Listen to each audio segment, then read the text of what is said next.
जरूर काय मग जनतेचं मतदान घ्यायची. आयुक्तच ठेवा, अधिकारी लोक काम करतायत, हातात दांडकी घ्या आणि काम करून घ्या. गेल्या 5 वर्षामध्ये 10 वर्षात म्हणा 10 वर्षात विकास झालेला आहे. नाही, अजिबात ह्या भागात नाही. आज हाच रोड तुम्ही बघितला तर डर ट्रॅक शिवाय कमी नाही, म्हणजे याच्यावर डांबर नाहीच आहे. पण आता सध्या कोल्हापूर म्हणजे ऍक्च्युली धुळपूर झालेला आहे. भयानक अतिक्रमण झाले, लोकांना चालायला रस्ता नाही. या भागात अजून कोणी विकास केलेला नाही आणि तिथं सगळा कचरा आहे, सगळ्यांनी डास बीस सगळं चावत्यात. ते वस्तू या रस्त्याने गेलं तर तुम्हाला कळेल की या प्रभागाची अवस्था काय आहे. लोकशाही कशी असावी, साम दाम दंडभेद सगळं मान्य आहे. खरोखर त्या पद्धतीनं पाहिजे. जर नसेल तर काय उपयोग नाही. मग पोलीसच नाही या भागात. मतदान करण्यात काही अर्थ नाही आहे. आणि बायका सरळ रोटाला येत. कुणी या भागाचा विकास केला नाही. समस्या सोडवणारा आम्हाला उमेदवार नगरसेवक मुळात पाहिजेत कशाला. अहो, या भागाचा विकास करणाराच नगरसेवक पाहिजे आणि व्यक्ती बघूनच होणार ते. बाळ, फ्रीजमधून श्रीखंड काढ ना. आम्ही पूर्वी घरीच बनवायचो श्रीखंड, त्याची चवच वेगळी होती. आता काय सगळं रेडीमेड. आजी, हे श्रीखंड खाऊन बघ. आज तुझ्या आईनं घरीच बनवलं की काय? हे आहे गोकुळचं श्रीखंड. अगदी जिभेवर रेंगाळणार. जिभेवरच नाही तर मनावरही रेंगाळणार. गोकुळ श्रीखंड, मनावर रेंगाळणार. नमस्कार, मी ओंकार पोद्दार. के न्यूज मध्ये आपल्या सर्वांचं सहर्स्वागत आहे. आपण आता उभे आहोत प्रभाग क्रमांक 7 मध्ये. कोल्हापूर महानगरपालिकेची निवडणूक जसजशी जवळ येऊ लागली आहे तसतसे या प्रत्येक प्रभागांमध्ये जो रंगत आहे ती वाढू लागलेली आहे आणि प्रत्येक प्रभागामध्ये जाऊन आपण तिथील मतदारांचा आढावा घेत आहोत. नेमकं त्यांच्या मनात काय आहे आणि ते कोणत्या उमेदवाराला या ठिकाणी जास्तीत जास्त निवडून येण्याची शक्यता हे आपण आज यांच्याकडून जाणून घेऊयात. आता प्रभाग क्रमांक 7 मध्ये आपण या ठिकाणी आहे. या ठिकाणच्या नागरिकांच्या समस्या काय आहेत आपण जाणून घेऊयात. आजी, काय नाव तुमचं? विजयमाला सूर्यकांत पवार. बरं, ह्या आता निवडणूक लागलेली आहे. कुठल्या समस्या आहेत आणि कुठल्या समस्या कशावरती तुम्ही या निवडणुकीच्या उमेदवारांना निवडून देणार आहात? हे बघा, तिन्ही रस्ते काय 10 वर्षात केलेलं नाही. गटारी सरळ केलेलं नाही, बांधकाम काय, आणि कचरा काढायला कोण येत नाही. आणि पाण्याची एक तक्रार आहे, 15 दिवस चावीला पाणी सोडते चांगलं आणि 15 दिवस पाणी सोडत नाही. आणि देवळाभोवती सगळं घाण आहे बघा. बर, आता मला एक सांगा की रस्ता हा किती वर्ष या ठिकाणी असंच राहिलेला आहे? बघा, उदय भाऊ ते तवा केलेला, त्याच्यावर टिपुकडे बाईने एकदा केला, ते पण काय थोडा केला, पाऊस आला त्याच्यात हे झालं म्हणून ते सगळा बाधे तेव्हापासून केलेलं नाही बघा. आता गेल्या 5 वर्षामध्ये 10 वर्षात म्हणा 10 वर्षात विकास झालेला नाही, अजिबात ह्या भागात नाही. ती घाण आहे बघा पवारांची. तिने काय बांधकाम करत नाहीत आणि तिथं सगळा कचरा आहे, सगळ्यांनी डास बीस सगळं चावत्यात. व्यवस्थित रस्ता झालेला आहे की रस्ता झालेलाच नाही ना, आता 10 वर्ष झाले. बरं, मला सांगा की आता रस्ता हा असाच आहे की ह्याच्या आधी पण झाला होता काय वगैरे तुम्ही वाटतं? नाही, 10 वर्षात नाही झालेलं. आधी ड्रेनिंग करा आणि मग रस्ता करा. ते आधी सरळ करा आणि मग रस्ता या समस्या मुख्य पाणी समस्या असेल, रस्ता असेल किंवा कचरा आणि ड्रेनेज लाईन या मुख्य समस्या या भागात तुम्हाला वाटतात. आणि बायका सरळ लोटाला येत नाही. लोटाला येतात त्या दुसरी कामगार ठेवतात, त्या लोटाला येतात. या ठिकाणी आणखीन एक आजी आहेत. आजी, काय नाव तुमचं? रंजना अमर मोरे. बरं, आता कोल्हापूर महानगरपालिकेची निवडणूक आहे. तुम्ही व्यक्ती बघून त्या ठिकाणी मतदान करणार, काय समस्या सोडवणारा उमेदवार तुम्हाला या ठिकाणी पाहिजे? कुठल्या समस्या आहेत? समस्या सोडवणारा आम्हाला उमेदवार पाहिजे. बरं, आता कुठल्या भागामध्ये तुमच्या कुठल्या समस्या आहेत, काय असं वाटतं? पाणी 15 दिवस चांगलं येतंय आणि एकेका दिवशी चहा सुद्धा आपला पातळ असेल ती इतकं पाणी घट्ट येतंय. मग त्याच्यासाठी माणसांनी पाणी प्यायचं कसं, ते लोटायला वेळेवर येत नाही. आणि ह्या ज्या इथं गाड्या आहेत आम्हाला यायला जायला अडचण होती, त्याला कोणी लक्षच देत नाही. गाडी लावणारा जागा मालक होतो. सगळ्या आहेत त्या घेऊन कुणाकडे गेलाय का किंवा कुणी सोडण्याचा प्रयत्न केलाय का? सगळं कंटाळलो सांगून आता सांगून कंटाळलोय. मग आता काय, जो गाडी लावेल त्याची जागा आहे म्हणतोय गप्प बसतोय. कुठेही सगळ्या ब्लॉक करतात सगळा एरिया, की आम्हाला चालत जायला सुद्धा मुश्किल होतंय. मग तिकडे कोणी लक्षच देत नाहीये. गाड्या उठवायला पाहिजेत ना. बरं, आता मगाशी काही उमेदवार काही सांगितले की ड्रेनेज असेल, रस्ता असेल किंवा कचऱ्याची देखील समस्या भागामध्ये आहे. तुम्ही त्याबद्दल काय सांगाल?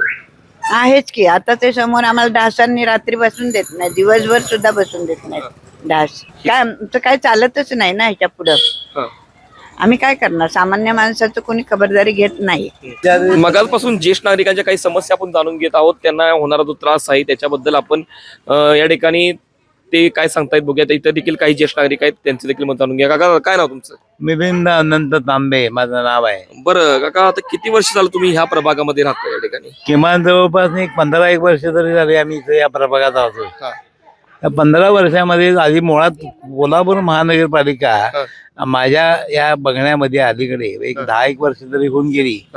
ही आयुक्तांच्या ताब्यात आहे. ही जी आहे ही बरखास्त झालेली पहिल्यापासून जी आहे, महानगरपालिका नाही आहे. परंतु ज्या समस्यांच्या ज्या गोष्टी आहेत ह्या कधीही मला वाटतंय ह्या आमच्या वरच्या निवृत्त चौकापासूनचा खालचा मंदिरापासूनचा जो रस्ता आहे त्या तिथपर्यंत हा गेली 10 वर्षामध्ये असा म्हणजे हा हद्दवाढीच्या पलीकडचंच झालंय. कोल्हापूर महानगरपालिकेची हद्द येत नाही. ही जे रस्ते व्हायला नको, हा सर्व व्हायला नको. आजपर्यंतच्या अगोदर जे कोण नगरसेवक निवडून गेले मग ते कुठल्याही पक्षाचे असून जात, काही असून जात, त्यांचं काम आहे ना. नगरसेवक कशासाठी पाहिजे? मुळात हे ड वर्गाची महापालिका आहे ना, 10 वर्ष हे आणि 25 वर्ष पाहिजे या लायकीचं कोल्हापूर महानगरपालिका आहे. ही जनतेनं आम्हाला समजायला पाहिजे की आम्ही मतदान करायचं का नाही. मतदान करण्यात काहीही अर्थ नाही आहे. पहिली गोष्ट म्हणजे काम कोण करतं? अधिकारी, कर्मचारी, ही वर्ग लोक, ही मंडळी काम करतात. त्यांचे मानधन, त्यांचे पगार जे काय आहेत ते सगळं व्यवस्थित चालू असतं. झाडू मारणारे कामगार आहेत किंवा अधिकारी लोक आहेत, त्यांचे पगार नाही म्हटलं तरी 25,000च्या वरती असतात. मग जर माणसाला त्या व्यक्तीला त्या प्रभागापुरता, हा एरियापुरता, त्या प्रभागापुरताच त्यांचे मानधन, त्याचे पगार चालू आहेत. 8 तासाची ड्युटीचे पगार चालू असताना त्यांचे 40,000 पगार आहेत. त्या अधिकाऱ्यांचे पगार चालू आहेत, सगळे चालू आहेत. नगरसेवक मुळात पाहिजेच कशाला? काय जरूर आहे का? नाही आहे. नगरसेवकाचं काम काय आहे? त्या भागामध्ये जर व्यवस्थितपणानं आपली जर बघून काम व्यवस्थित चोख करतात का नाही, कोणाच्या जनतेच्या तिथल्या भागाच्या तक्रारी आहेत त्यांची निवारण करण्याची अडचण आली असेल ती करून घेणे, ह्यासाठी नगरसेवक आहेत.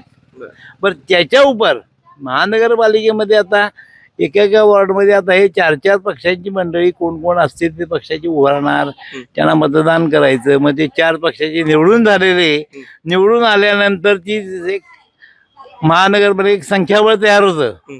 ते तयार झाल्यानंतर तिथं मग घोडे बाजार चालू होतात. जरूर काय मग जनतेचं मतदान घ्यायची, आयुक्तच ठेवा.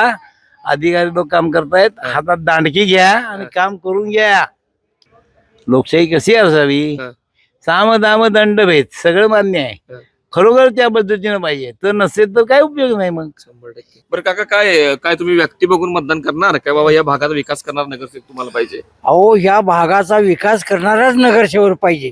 आतापर्यंत बरेचसे आले नगरसेवक झाले, पण कुणी या भागाचा विकास केला केलाय का असं वाटतंय का? या भागात तुमच्या या प्रभागामध्ये कोणी विकास केलाय का याच्या आधी? नाही. या भागात अजून कोणी विकास केलेला नाही. रस्ते करतो, गटार करतो, असं करतोय कोणच काय करत नाही. आणि हे वरच्यावर राजकारण करतात. हे आला त्याच्यावर भांडण आणि तुमच्या म्हणतात. आता आपण 7 नंबर प्रभागामध्ये नागरिकांच्या समस्या असतील किंवा त्यांना कुठल्या प्रकारचा उमेदवार त्या ठिकाणी निवडून द्यायचा आहे बघत आहोत. या ठिकाणी काही नागरिक आहेत, त्यांचं देखील मत जाणून घेऊयात. दादा काय नाव तुमचं? रोहित रामचंद्र जोशी. बरं, आता कोल्हापूर महानगरपालिकेची निवडणूक या ठिकाणी लागलेली आहे.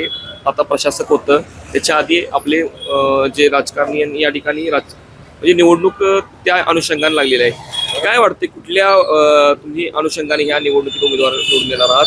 एक म्हणजे या भागाचा विकास करणारा नगरसेवक असेल की व्यक्ती बघून आपण ह्या ठिकाणी उमेदवार निवडून देणार आहात? या भागाचा विकास करणारा उमेदवार असलाच पाहिजे आणि व्यक्ती बघूनच होणार हे या भागात. बरं, आता समस्या या भागातल्या काय आहेत? या भागातल्या रस्ता आहे, परत पार्किंगची व्यवस्थेचा आहे.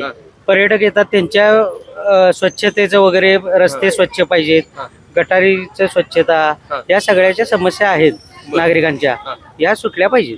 बरं, आता काय वाटते, कोण असा या ठिकाणी उमेदवार असेल की तो या समस्या सोडवू शकेल? आता सगळेच पक्षाचे जे आहेत ते पूर्णपणे आता त्यांचा जो अजेंडा आहे तो सांगताच आहेत.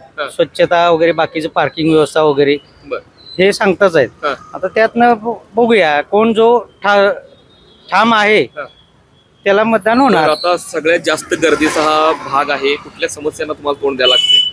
आता रहदारी आणि पार्किंग आणि रस्ता हे महत्वाचं आहे. या महत्वाच्या गोष्टी या ठिकाणी. आता काय तुमचं काय नाव? माझं नाव उमेश श्रीकांत पिसे. बरं, आता मगाशी दादाला विचारलं की उमेदवार बघून मतदान करणार आहात की भागाचा विकास करणार आहात, किंवा आणि काय असेल की ज्या ठिकाणी तुम्ही लोकांना निवडून देणार आहात? नाही, कसं आहे, उमेदवार तर फार महत्वाचा आहे. पहिली गोष्ट, भागाचा विकास त्याबरोबर महत्वाचा आहे. भागाचा विकास झाला तरच त्या भागातल्या लोकांना त्याचा फायदा मिळणार आहे. पैशाकडे बघून किंवा बाकीच्या ऍक्टिव्हिटीजकडे बघून काय मतदान यावेळी केलं जाणार नाही. कारण आताचा मतदार हा हुशार मतदार आहे. त्यामुळे भागात तुम्ही कितीही काही पैसे चारले किंवा काय केलं तर त्याचा काय उपयोग होणार नाही.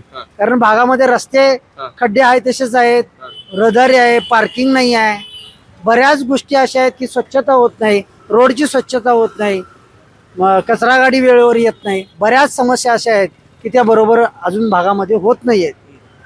त्यामुळे आम्ही सुद्धा उमेदवार जो आम्हाला भागात व्यवस्थित सोयी करून देईल त्यालाच आमचं मतदान असेल. बरं, प्रमुख समस्या सांगितलं की रहदारी असेल किंवा पार्किंग, त्यासोबत आणि काही समस्या आहेत असं तुम्हाला वाटतं? बाकी समस्या तशा भरपूर आहेत.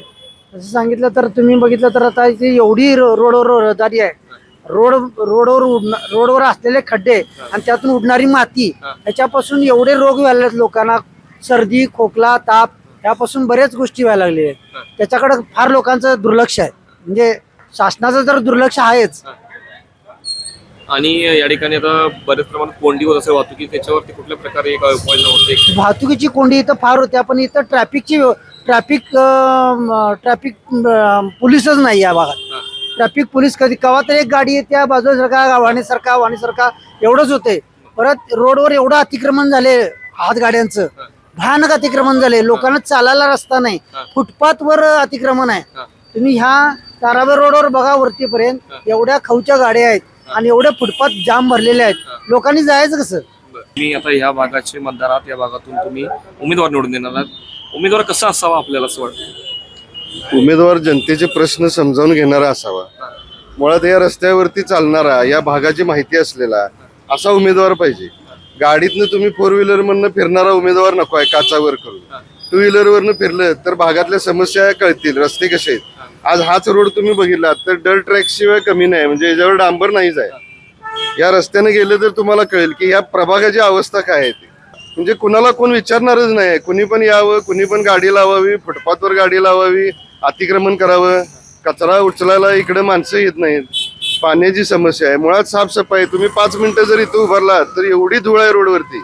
आणि महापालिकेकडे मुळात माणसंच नाहीत. महापालिकेला दोष देण्यापेक्षा साफ स्वच्छता करायला त्यांच्याकडे लोकच नाहीत. उमेदवारांनी ह्या सगळ्या गोष्टी जाणून घेतल्या पाहिजेत. मुळात भागातल्या लोकांच्या समस्या काय आहेत. फक्त कोणतरी आहे गाडीतनं आपलं फिरतोय म्हणून त्याला उमेदवारी देऊन आणि ते नगरसेवक होऊन काय उपयोग होणार नाही. लोकांच्या समस्या जाणणारा असा उमेदवार इथं नगरसेवक म्हणून निवडून आला तरच उपयोग आहे. नाहीतर मग हा ही अवस्था, आज या रस्त्याची जी अवस्था आहे ती संपूर्ण कोल्हापूरची अवस्था होणार आहे. आणखीन एक नागरिक या ठिकाणी आहेत, आपण त्यांचं देखील मत जाणून घेऊया. आता नाव काय तुमचं? मी रमेश पवार. मी ऍक्च्युली पंढरपूरचा आहे. कोल्हापूर ही खरंच शाहूनगरी आहे. या कोल्हापूरचं आकर्षण महाराष्ट्रभर एवढं मोठं आहे. पण आता सध्या कोल्हापूर म्हणजे ऍक्च्युली धूळपूर झालेला आहे. एवढं धूळ आहे की श्वसनाचा आजार तयार होण्याची कंडिशन आहे.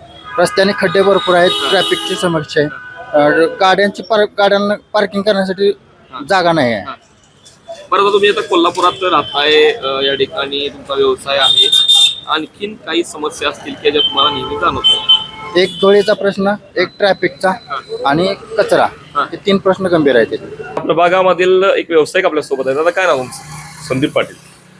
काय म्हणजे या भागामध्ये कुठल्या प्रकारचा विकास झाला पाहिजे असं वाटतं तुम्हाला? इथली गटर, इथले रस्ते पूर्ण चांगले नाही आहेत. पूर्णतः खराब होऊन म्हणजे पुढच्या स्टेजला गेलेले आहेत. बोळात तरी अशी परिस्थिती आहे, म्हणजे मोठे मोठे कार्यकर्ते असून त्यांना येण्या जाण्याची जी वाट आहे ती सुद्धा खड्डेमय आहे. गेली 5 वर्ष झाली, काही विकास नाही. बरं, आता तुमच्या भागातून पर्यटक मोठ्या प्रमाणात येतात. अर्निंग सोर्स महानगरपालिकेला मोठ्या प्रमाणात, तरी देखील इकडचा विकास झाला नाही असं वाटतंय का? कॉर्पोरेशनचं दुर्लक्ष आहे ना, असं आहे. म्हणजे अर्निंग जास्त होऊन असं तुमच्या भागात होऊन देखील या ठिकाणचा विकास असा आहे. हो. पण आणखी कुठल्या समस्या आहेत असं वाटतं? मेन म्हणजे पार्किंगची मोठी समस्या आहे. पार्किंग जे केलेलं आहे आता नवीन कॉर्पोरेशनचं ते रात्री बंद असते. आणि ऍक्च्युली ते खाजगीकरण करण्यासाठी त्याचे प्रयत्न मोठे आहेत. ते खाजगीकरण होऊ नये पार्किंग, असं माझं म्हणणं आहे.